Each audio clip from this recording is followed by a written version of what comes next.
तो दोस्तों कैसे हो। आज की वीडियो में हम गोकू से हटकर कंपैरिजन करने वाले हैं और वो कंपैरिजन है शंगिन वर्सेस वैंगली के दरमियान। अब बहुत से लोग जिनके पावर स्केलिंग नहीं आती और वो शॉर्ट्स और रील्स देखकर ये बोलते हैं कि वैंगली की 0.1% पावर शंगिन को सोलो कर देगी, वैंगली की 0.1% पावर पूरे ड्रैगन बॉल के वर्स को सोलो कर देगी। तो मैं तुम्हारी इस मिसकंसेप्शन को इस वीडियो में दूर कर दूंगा। वेल ज्यादा टाइम मिस नहीं करते हैं और इस वीडियो को स्टार्ट करते हैं। वेल सबसे पहली बात, दोनों कैरेक्टर्स को ओमनीपोटेंट कंसीडर किया जाता है। इसका ये मतलब नहीं है कि वो टायर 0 बाउंडलेस पर स्केल होंगे। अगर तुम थोड़ी सी रिसर्च करोगे तो तुमको पता चलेगा कि ओमनीपोटेंट 3D भी होती है, 4D भी होती है और 5D भी होती है। अगर किसी कैरेक्टर के पास 3D ओमनीपोटेंस होगी तो उसके पास 3D इनफाइनाइट पावर आ जाएगी। तो इस चीज को ध्यान में रखना। वेल सबसे पहले बात करते हैं वैंगली कहाँ पर स्केल होता है। तो सबसे पहले मैं वैंगली के दो आउटर वर्सल वैंग्स को खत्म करना चाहता हूँ। पहला कि वैंगली ने अपने एलएन में सन वुकोंग को डिफीट किया है। वेल जिस सन वुकोंग को वैंगली ने डिफीट किया था वो जर्नीटूडा वेस्ट का सन वुकोंग नहीं था, वो उससे टोटली डिफरेंट था। और इवन इस वुकोंग को यंग बताया गया है, जिससे यह प्रूव होता है कि ये वुकोंग तो डेली लाइफ इमॉर्टल किंग का ही वुकोंग था। दूसरा वैंगली ने लवक्राफ्ट की एक एंटिटी को डिफीट किया है। वेल ये स्कैन ही फेक है। पहला स्कैन तो डेली लाइफ इमॉर्टल किंग के एलएन में था ही नहीं और दूसरा स्कैन में डायमेंशनलिटी की स्पेलिंग ही गलत है। इस वैंग को हमने आधे घंटे के वीडियो में डिबंक मार रखा है, तो आप हमारे लेटेस्ट वीडियो देख सकते हैं। अब बात करते हैं वैंगली अपने वर्ष की कॉस्मोलॉजी में कहाँ स्केल होता है। वेल वैंगली के वर्ष में भी बहुत ज्यादा रिल्स हैं, लेकिन हमें ये नहीं बताया गया कि वो रिल्स एक दूसरे को ट्रांसेंड भी करते हैं। तो फिर हम उन फीड्स की बात करते हैं जो वैंगली ने परफॉर्म किए हैं। तो वैंगली ने अपने ही ऑथर को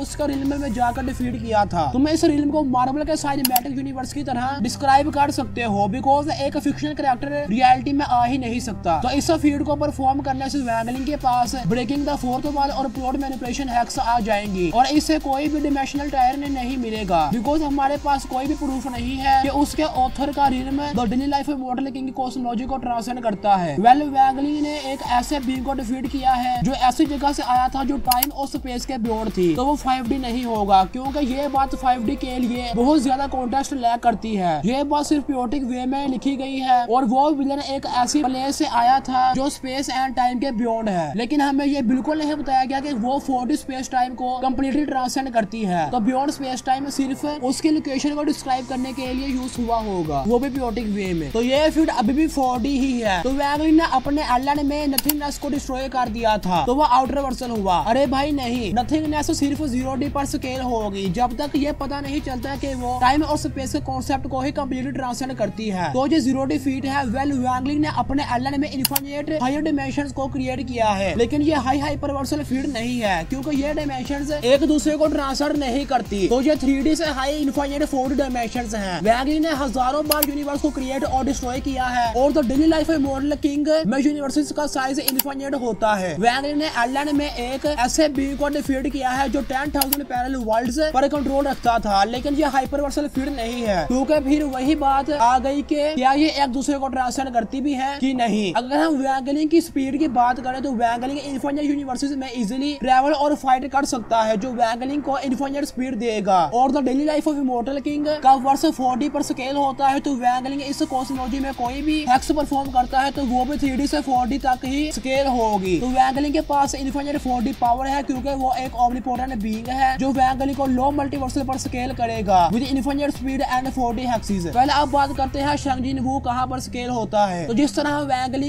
इमॉर्टल है, इसी तरह शंगजिन वू भी कॉन्सेप्ट ऑफ डेथ को ही ट्रांसफर कर लेता है। और सोलर लेवल का यूनिवर्स इनफाइनाइट है जिसके अंदर 4D डायमेंशंस एग्जिस्ट करती हैं। सोलर लेवल कॉस्मोलॉजी में एक ऐसी रिल्म आती है जहां पर टाइम और स्पेस एग्जिस्ट नहीं करता, लेकिन ये रिल्म आउटर वर्सल नहीं होगी, क्योंकि ये रिल्म इसे ट्रांसफर नहीं करती। या तो ये रिल्म 0D है और या तो 4D टाइम के बियॉन्ड और 5D टाइम से बाउंडेड है। तो जो वर्ल्ड ट्री है इसे 4D स्पेस टाइम को ट्रांसेंड करती है, ऐसा बताया गया है, जो मोस्ट प्रोबेबली इसे 5D बनाता है। और इस ट्री का आफ्टर लाइफ वगैरह से भी कोई तो कनेक्शन है। और सोलर लेवलिंग वर्स में कई ऐसे स्टेटमेंट्स हैं जो ये बताते हैं कि शंगजिन वू ने स्पेस एंड टाइम को ट्रांसेंड कर दिया, उसने डायमेंशनल बैरियर्स को ब्रेक कर दिया, जो शंगजिन वू को 5D पर स्केल करता है। और स्पीड के लिए तुम ये यूज कर सकते हो कि शंगजिन वू भी इनफाइनाइट यूनिवर्सेस में इजीली ट्रैवल और फाइट कर पा रहा था, जो इसे भी इनफाइनाइट स्पीड दे देगा। और शंगजिन वू के हैक्सेस भी 4D से 5D पर स्केल होंगे due to solar leveling verse cosmology. Well overall Wang Lin low multiversal पर स्केल होता है with infinite speed and 4D हैक्सेस, और Shangjin Wu low complex multiversal पर स्केल होता है विद इनफाइनाइट स्पीड और 4D से 5D लेवल हैक्सेस। तो इस बैटल का विनर शांगिन वो होगा इजीली। दोस्तों आज की इस वाली वीडियो में इतना ही। मैं मिलता हूँ आपसे नेक्स्ट वीडियो में टॉपिक के साथ। तब तक के लिए take care and good bye.